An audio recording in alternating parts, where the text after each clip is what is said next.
Alright, man. Riding around doing some AC stuff. Give y'all some good free game, man. This is on the install tip. I'm all about, you see me push the entrepreneurship. You see me do it DIY, do it yourself. Putting the motor and transmission in, I don't care what it is. Had a call back on a issue with the big block that I sold. It didn't make any sense, and I feel like it was an issue where the guy had a lift. And I think that's what the issue was. I don't know for sure. I'm just saying this is where I can see a lift burning you. I always like to bolt my motor and transmission up together and do the torque converter, everything on the ground. I like to do all that on the ground, put everything in together. That's how I prefer to do it. You don't have to worry about binding. I pinched the wire this last time I did it on my buddy's lift. It's a lot easier to find out. They had a In 1/4 of a mile, turn right. They had a flywheel flex bolt to the converter problem. Turn right to Columbia Highway. So I never had that problem. I like the right to Columbia I like the thicker bolts. I'm able to get more bite on them. And it's a better bolt that I use. It's an aftermarket bolt that I use that has a thicker head. It's a better grade bolt. So I like using that bolt. So I've been using it for years. I never had a problem with one of my converters. I also never ran a 700. So he ran a 700, and for some strange reason, it can help somebody. When you're bolting this transmission up to the motor, and it will tell you, put grease on the nipple of the converter. And as you're bolting it up, you need to be turning it back and forth. The whole time you're tightening the transmission up, you need to be turning this converter back and forth to make sure that it's free. Okay, it actually should be back off of the flex plate. Okay, that wasn't the situation here. So he put the transmission in, put the motor in first, then put the transmission in. And long story short, got ready to get it off the rack, got ready to back it off. It wouldn't do nothing, absolutely nothing. I said, that's strange, brand new transmission. I said, I'm gonna tell you what. Called my buddy up. I said, what you think? I was like, man, he busted the pump. I said, you know what?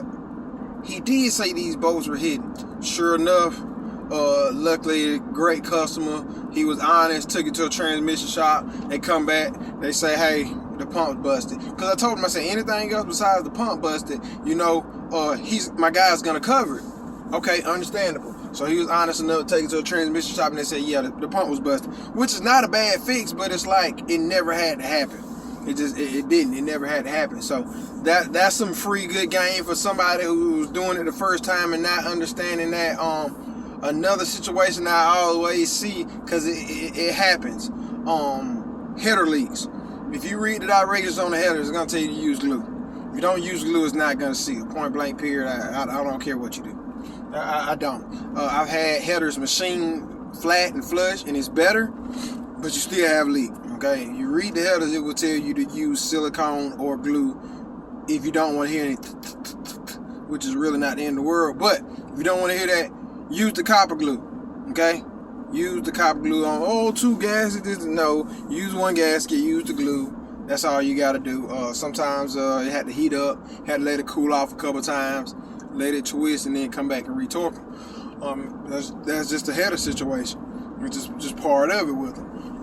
The other thing that I saw that could be an issue, especially with and I'm not doing very many, it's a LS World right now, with my traditional stuff.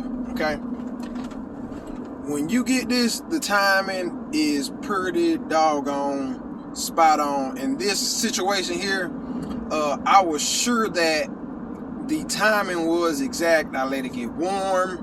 I checked all the timing stuff through the MSD with a light, and the situation what I saw was, and it's like you got to be real logical with this stuff. I was on the phone, and the motor was cold. Crank it up one time. Said, hey, it took a long time to crank up. Said probably had to get gas at the circuits. Okay, cool. I said, well, crank it up for me right now while I'm on the phone. Shoom, boom, blah, blah, blah, blah, blah, blah, blah. Well, it crank right up then. Okay. Check the facts, okay? It crunk right up then. Later on down the road, there's no reason for you to say, hey, it was winding, I had to take the timing back some. It just crunk up fine then. What are you getting at, Tim? Probably just you didn't have the belts on it. The battery's dead. That's why it was winding, because the battery was dead from it running without the alternator on it. There's no need to go turn timing, okay, if you're not sure about the battery. Yes, a starter whining, that is a sign of high timing, but it also can be a sign of a bad ground or a bad battery or a dead battery, okay? So if it cranks up fine this time and then the next time it doesn't, it's hard to say. A very, very costly lesson that I have learned is, you get comfortable with it, man. Do not turn timing without a light. Just don't do it.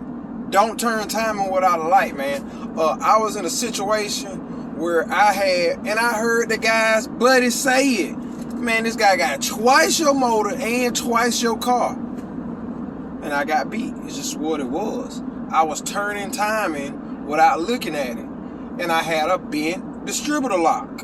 If I would have been shooting the timing when I was turning it, the first time that it spent back, I would have caught it. No, I was just turning timing. And then I'd be like, dang, this timing real high.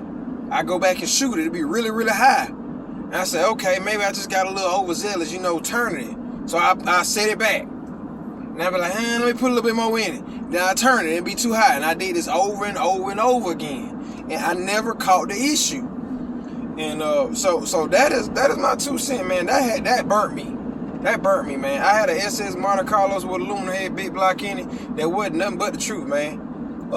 Period. Nobody hardly ever even seen this car because I got disgusted with it. With what beat me. You get what I'm saying? Just slap disgusted, man. That car was still running circles around half the stuff around here right now. All the stuff around here right now, man. Back half, ladder bar, adjustable coilovers, man, full tub, man, the car was set up. It really was. And got ran around, man. Bad principles on turning timing, man. So get a timing light, understand how to use it, man. All that body air stuff, man. It's too much guesswork being involved, man. It just is, man. Had a guy talk to me about a situation on a car. He's like, man, is it really necessary that I spend $5,000 on grid? Yes. Power grid, MSD stuff, a whole bunch of sensors and modules and stuff to go to the power grid system. Yes, it's absolutely necessary. Why you got all these gadgets in this bird? I need to know what's going on, man. I like to know what's going on, man. I like a lot of gauges, man. I know it looks like a spaceship. I need to know what's going on. It helps me with tuning issues, man. So spend the money. That's all I can tell you. It make it a lot easier to tune. NA stuff, man, smack. It's whatever. Simple enough. Turn the timer without a light. Power adder stuff, you need to be shooting that with a light, man. So you know exactly what you're doing, man. So that's my 2 cents, man. As I'm riding, I figure I give y'all some good game, man. Do your due diligence, man. Do your research. With a lot of this stuff, it is some crazy stuff you're gonna run into. But with a lot of this stuff, man, it's logic. And that's what you gotta understand, man. It's logic. You gotta apply logic and sensible reasoning to a lot of the problems that you can you're going to bump. You're gonna bump into problems doing this car stuff, man. So that's my 2 cents, man.